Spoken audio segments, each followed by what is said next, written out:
Once upon a time, in a small village nestled amidst lush green hills, there lived a greedy little dog named Max. Max had brown spots and a white fluffy tail that wagged faster than a windmill when he was happy, which was usually when he was eating.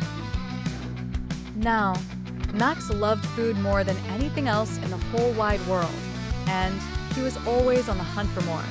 One sunny morning, Max was out sniffing around the village market when he spotted a scrumptious bone in a butcher's shop.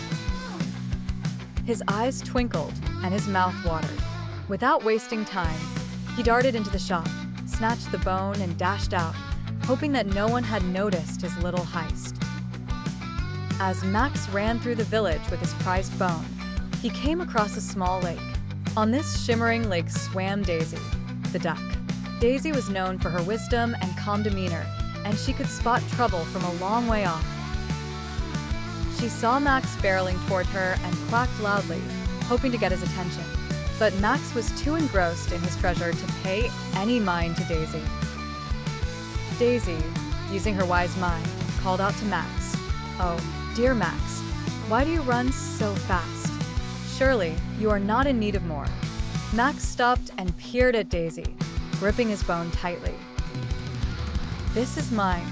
I found it fair and square," he barked, almost daring Daisy to challenge him. Daisy just smiled and said, "You must be careful, Max, or you will lose everything.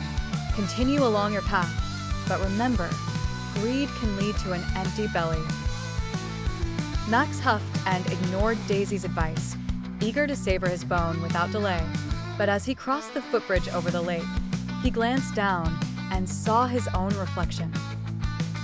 In a moment of foolish greed, he thought it was another dog with a bone even bigger than his. Wanting that bone too, Max barked loudly at the water. As he opened his mouth, his bone slipped and splashed into the lake. Max watched in horror as his precious meal sank. Frustrated and sad, he realized Daisy was right all along.